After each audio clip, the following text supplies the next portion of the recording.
एक समय की बात है, एक छोटे से कस्बे में श्यामा नाम की एक विधवा औरत रहती थी। वो काफी बूढ़ी भी हो चुकी थी। उसके आगे पीछे कोई भी नहीं है। उसको आज तक एक भी औलाद नहीं हुए। सारे गांव वाले उसको हमेशा बहुत सम्मान दिया करते थे, क्योंकि वो हमेशा गांव वाले के हित में रहकर ठाकुर प्रताप सिंह से लड़ा करती थी। ठाकुर प्रताप सिंह उसके आगे कुछ बोल ही नहीं पाते थे, क्योंकि ठाकुर प्रताप सिंह गांव वालों को हमेशा सताया करते थे और उन सबको जान से मार भी दिया करते थे। कहीं घर तो उनकी वजह से बेघर भी हो गए। वो एक निर्दय और अत्याचारी ठाकुर था। सारे गांव वालों को गुलाम बना के रखा था। सिर्फ श्यामा ही थी जो गांव वालों के हित में लड़ सकती थी। उसके साथ में खड़े रहने के लिए कोई भी व्यक्ति नहीं आता था। इसी कारण वो भी कभी कभी कुछ कर नहीं पाती थी। उसका एक छोटा सा खेत था जिससे वह बड़ी मुश्किल से गुजारा करती थी। गांव के जमींदार ठाकुर प्रताप सिंह बहुत लालची थे और गरीबों की जमीन हड़पने में माहिर थे।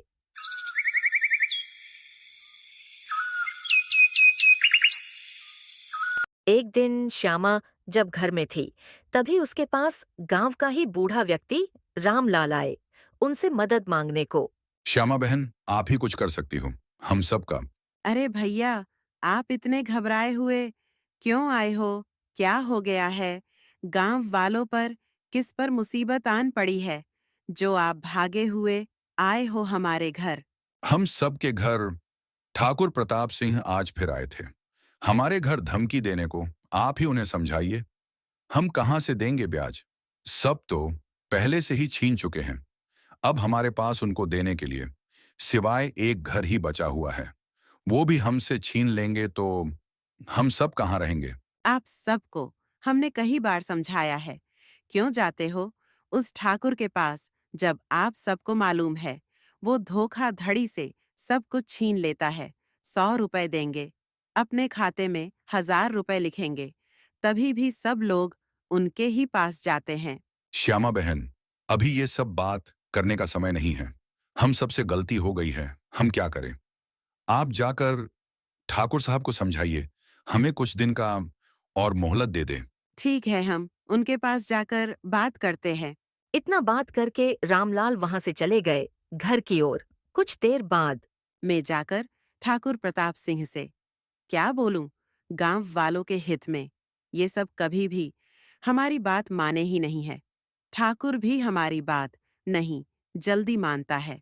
कई बार तो मैं खुद अपना जमीन रखकर गांव वालों की मदद की हूँ। चल के देखती हूँ ठाकुर साहब के घर वो क्या बोलते हैं। ठाकुर के पास जाने लगी। वो भी सोचते हुए जा रही थी कि मैं उन्हें ऐसा क्या बोलूं कि जो हमारी बात मान जाए। उधर ठाकुर भी घर के बाहर खड़े थे। उनको भी मालूम था कि उनके पास श्यामा जरूर आएगी, इसलिए वो भी घर के बाहर टहल रहे थे। तभी उनके पास श्यामा पहुंच गई। ठाकुर भी उसी के इंतजार में थे। वो दादी में भी आपका ही इंतजार में। कब से खड़ा हूं? कब आप आओगी? गांव वालों की समस्या को लेकर क्या बोलना है आपको? बेटा, आप तो जानते ही हो ना, रामलाल भैया आपको कहाँ से देंगे? पहले से ही आप उनका सब कुछ तो ले चुके हो ब्याज बोलकर। जितना आपने रकम दिया नहीं था उसे ज्यादा आप उनसे ले चुके हो। अब तो उन सबको बख्श दो। इतना बात सुनते ही ठाकुर प्रताप सिंह गुस्से से देखने लगे। कुछ ही देर बाद बोले, दादी जी, ये कभी भी नहीं होगा। हमने पैसे जो दिए हैं वो मुफ्त के नहीं आए हैं। हम किसी को भी नहीं छोड़ेंगे। मैं काका को कल का ही मोहलत दिया हूं। वो भी नहीं दिए तो मैं उनसे सब कुछ छीन लूंगा। दादी जी, ये कभी भी नहीं होगा। हमने पैसे जो दिए हैं वो मुफ्त के नहीं आए हैं। हम किसी को भी नहीं छोड़ेंगे। मैं काका को कल का ही मोहलत दिया हूं। वो भी नहीं दिए तो मैं उनसे सब कुछ छीन लूंगा। अब तुम्हारा अत्याचार बहुत हुआ। मैं भी देखती हूँ तुम कैसे उनका घर ले सकते हो। इतना बोलकर वहां से चली गई घर की ओर।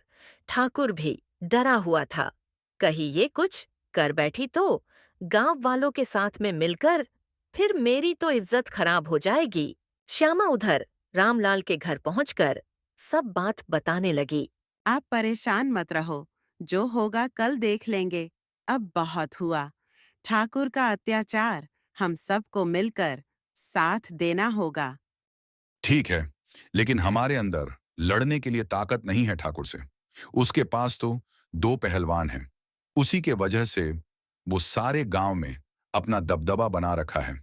कल पता नहीं क्या होगा हमारा। आप चिंता मत करो, आपसे कुछ नहीं होगा तो मैं अपनी जमीन गिरवी रख दूंगी ठाकुर के पास।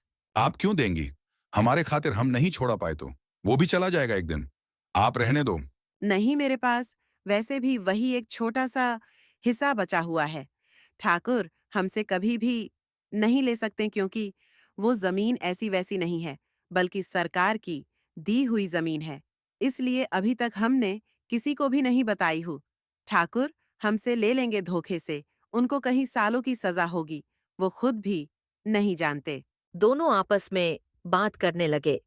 कुछ देर बाद श्यामा वहां से चली गई घर की ओर। उधर ठाकुर कल की तैयारी में लगा हुआ था। अपने दोनों पहलवानों को सब कुछ बता दिया था। कल क्या क्या करना है गांव वालों के साथ में। सब लोग कल सुबह का इंतजार कर रहे थे क्या होगा।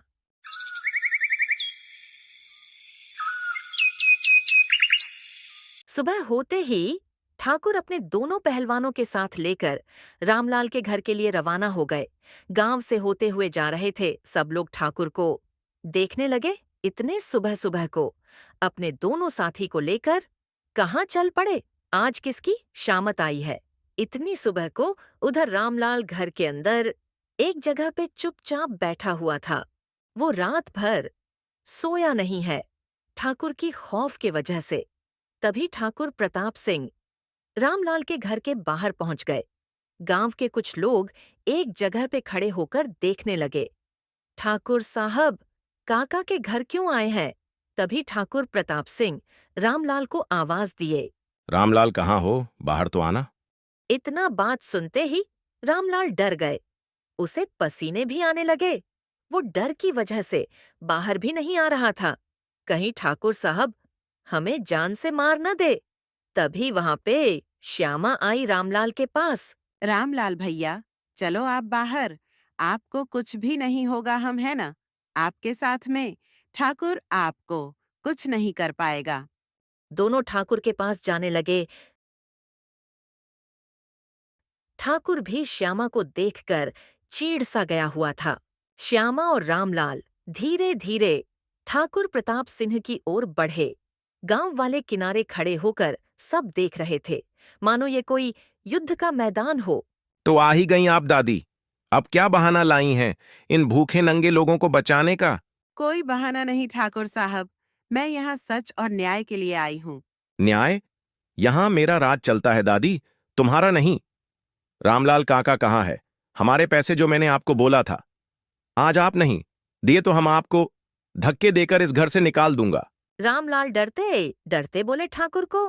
ठाकुर साहब, हमें और कुछ दिन का मोहलत दे देते तो अच्छा होता। मैं इतनी जल्दी कहां से इकट्ठे करूं? सब कुछ तो आपने हमसे पहले ही छीन चुके हो। हमारे घर में खाने को भी एक दाना नहीं बचा हुआ है। हम आपको कहां से कर्ज देंगे? मैं कुछ नहीं जानता हूं, मुझे मेरे पैसे अभी के अभी चाहिए, नहीं तो ये घर मेरे नाम कर दो। सब लोग ठाकुर और रामलाल की बात सुन रहे थे। उन सब में भी गांव के सरपंच दयानंद जी उन्हीं के बीच में खड़े होकर सब देख रहे थे।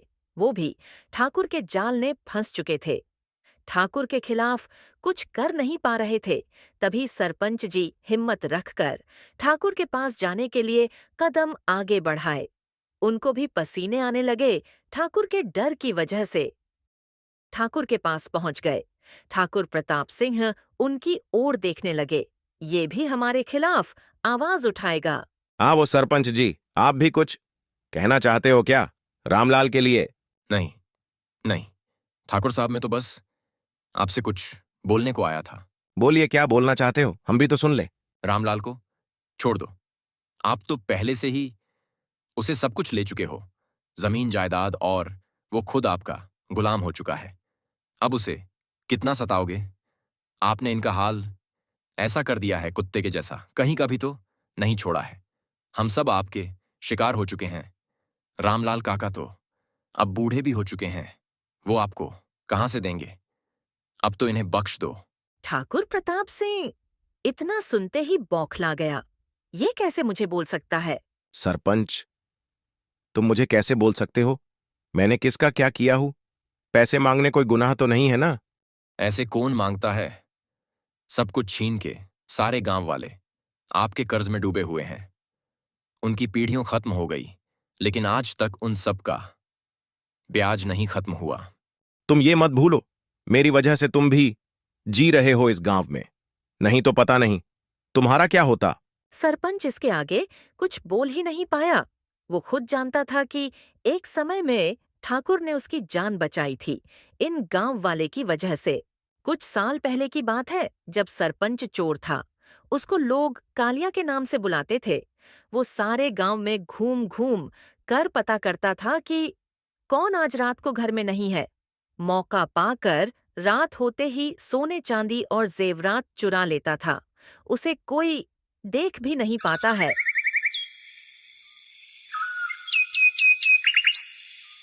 सारे गांव में उसके ही चर्चे थे, कौन है वो जो रोज रात को आता है। एक दिन उसी गांव की वही श्यामा दादी गांव के कुछ लोगों को इकट्ठा करके सबको बोली, आज हम सब रात में जागेंगे, एक कमरे में जेवरात रख देंगे। जैसे वो आएगा अंदर, तभी हम सब उसे दबोच लेंगे। सब लोग रात का इंतजार करने लगे।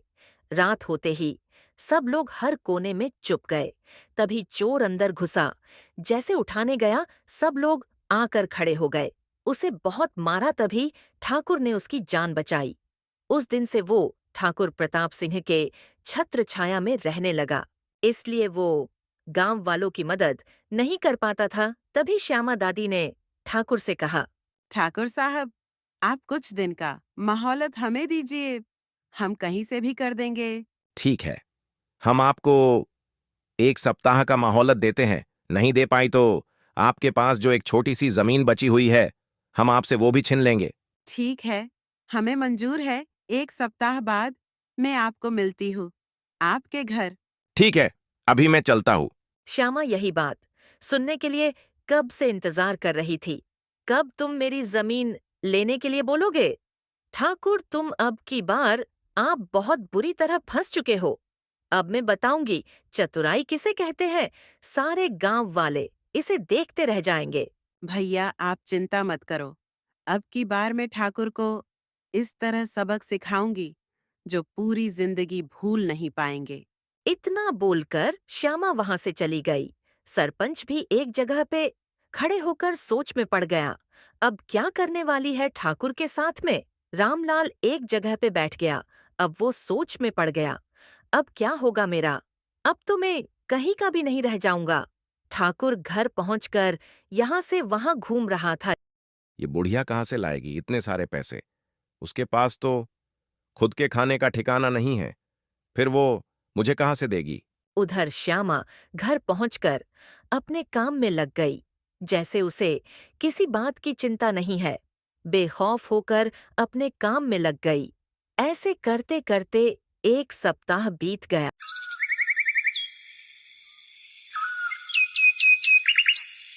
सुबह होते ही श्यामा ठाकुर प्रताप सिंह के हवेली पहुंची।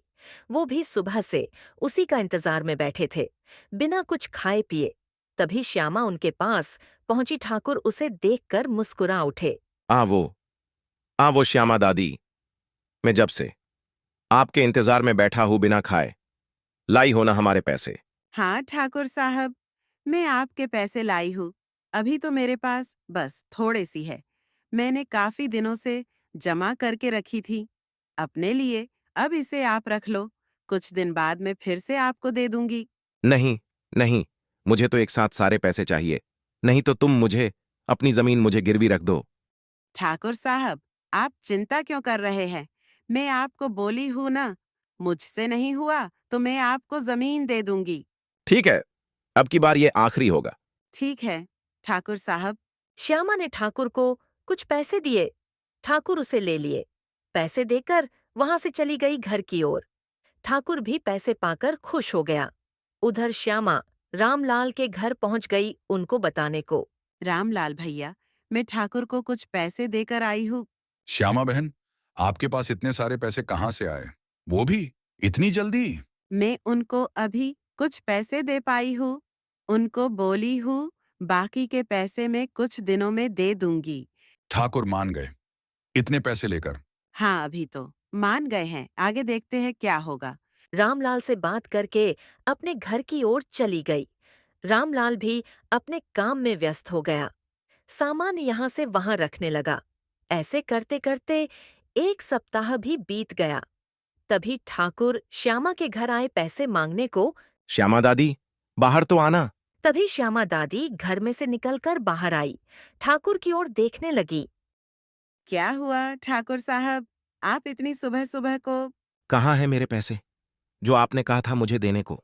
ठाकुर साहब, मेरे पास तो पैसे अभी नहीं है, मैं आपको कुछ नहीं दे सकती हूँ। तुम अपना जमीन मुझे गिरवी रख दो, 1 सप्ताह का मोहलत देता हूँ, नहीं तो मैं अपने नाम पे करवा लूंगा। ठीक है ठाकुर साहब, मैं आपको जमीन के दस्तावेज देती हूँ। श्यामा घर में चली गई जमीन के पेपर लेने को। कुछ देर में वो अपने हाथ में जमीन के पेपर लेकर आई, ठाकुर को दे दी। ये लो ठाकुर साहब, जमीन के पेपर मैं आपसे 2 दिन में छुड़ा लूंगी। तुम नहीं छोड़ा पाई तो ये जमीन भी मेरी हो जाएगी। इतना बोलकर ठाकुर वहां से चले गए घर की ओर। ऐसे ही 2 दिन बीत गया। श्यामा अपनी जमीन नहीं छुड़ा पाई। अगले ही दिन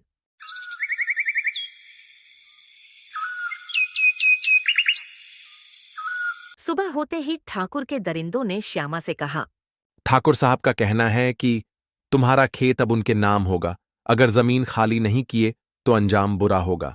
श्यामा ने डरने की बजाय मुस्कुराते हुए कहा। ठीक है, ठाकुर साहब को कहना कि कल सुबह आकर मेरी जमीन देख लें, मैं खुद सौंप दूंगी।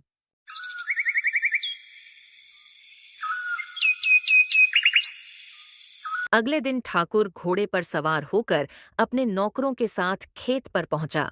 श्यामा वहां पहले से मौजूद थी, लेकिन उसके हाथ में एक थैली थी। उसने ठाकुर से कहा। ठाकुर साहब, जमीन तो आपकी हो जाएगी, लेकिन पहले एक छोटी सी बात जान लीजिए। कहो, क्या बात है? श्यामा ने थैली खोलकर कुछ कागज निकाले और कहा। ये वो पुराने दस्तावेज हैं जो मेरे पति ने बनवाए थे, जिसमें लिखा है कि अगर किसी ने मेरी जमीन जबरदस्ती ली तो उसे जेल हो सकती है। मैंने ये कागज तहसीलदार को भी दिखाए हैं और वो आज ही गांव आ रहे हैं। इतना बात सुनते ही ठाकुर की आंखें फटी की फटी रह गईं। उसके पहलवान भी पीछे हट गए, क्योंकि अब मामला कानूनी लगने लगा था। श्यामा ने आगे बढ़कर कहा। अब बहुत हो चुका ठाकुर प्रताप सिंह। अगर आज के बाद तुमने किसी भी गांव वाले को डराने की कोशिश की तो सिर्फ मैं नहीं, पूरा गांव तुम्हारे खिलाफ खड़ा होगा। ठाकुर के चेहरे का रंग उड़ गया। उसने सोचा, अगर तहसीलदार आया और बात सच निकली तो उसका नाम बदनाम हो जाएगा। उसने जल्दी से कहा। नहीं, हमें तुम्हारी जमीन नहीं चाहिए, तुम आराम से यहीं रहो। श्यामा ने मुस्कुराते हुए कहा। ठाकुर साहब, हर औरत कमजोर नहीं होती, कुछ चतुर भी होती हैं। ठाकुर शर्मिंदा होकर चला गया। अगर समझदारी और हिम्मत हो तो सबसे बड़ा अन्याय भी रोका जा सकता है। श्यामा जैसी चतुर औरतें हर समाज की ताकत होती हैं।